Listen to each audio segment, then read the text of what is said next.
पावसामुळे मध्य रेल्वे सेवा जी विस्कळीत झाल्यामुळे आता त्याचा फटका जो आहे तो बस स्थानकावरती दिसतोय। मात्र या ठिकाणी पाहायला गेलं तर मध्य रेल्वे जे आहे ते अर्धा ते पाऊण तास उशिराने धावत असल्या कारणास्तव आता कुठे पर्याय मार्ग म्हणून आता बसच्या मार्फत आता चाकरमानी नोकरदार वर्ग जे आहे ते कामावरती जाताना पाहायला मिळत आहे। या ठिकाणी बघायला गेलं तर मोठ्या प्रमाणात गर्दी देखील या ठाणे स्थानकामध्ये झालेली आहे। इतर वेळी देखील गर्दी असते, मात्र आजचा जो दिवस आहे तो मोठ्या प्रमाणात रेल्वे स्थानकावरती मोठ्या प्रमाणात गर्दी झाल्यानंतर त्याचा फटका जे ते चाकरमान्यांना बसतो कामावरती जाताना। मात्र त्यांनी पर्याय म्हणून आता बस ही निवडलेली आहे, त्यामुळे ठाणे महानगरपालिकेकडून असणाऱ्या इतर बसेस देखील आता इतर ठिकाणी जात असतात। मात्र त्याचा फायदा आता या चाकरमान्यांना होत आहे। मात्र भली मोठी रांग जी आहे ते ठाणे स्थानकाच्या बाहेर लागलेताना आपल्याला पाहायला मिळते।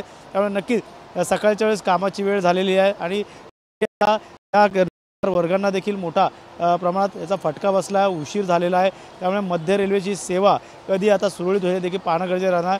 सकाळी मात्र 1 ते 1.5 तास रेल्वे सेवा बंद होती। भांडूप या ठिकाणी दरम्यान पाणी साचल्यामुळे या ट्रॅकवरती कुठेतरी याचा फटका जो तो मध्य रेल्वेला बसला आणि मध्य रेल्वेचा फटका मोठ्या प्रमाणात चाकरमान्यांना बसला। त्यामुळे नक्कीच या ठिकाणी आता पाहायला गेलं तर पर्याय मार्ग म्हणून आता बस सेवा निवडले लगबग चालू आहे। हे बस पकडण्यासाठी बघायला तर मोठी गर्दी या ठिकाणी उसळल्याचं चित्र आपल्याला पाहायला मिळतं आहे। त्यामुळे नक्कीच या ठिकाणी आता मोठा फटका देखील आता या ठिकाणी चाकरमान्यांना बसल्यामुळे पर्याय मार्ग म्हणून आता बसने देखील आता ते प्रवास करताना आपल्याला पाहायला मिळत आहे। कारण मनीष विचारेसह गणेश सोरा, TV9 मराठी, ठाणे।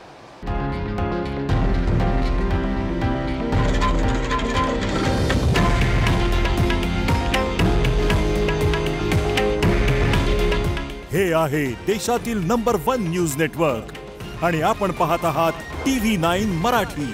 काळजी तुमची, हित महाराष्ट्राचं।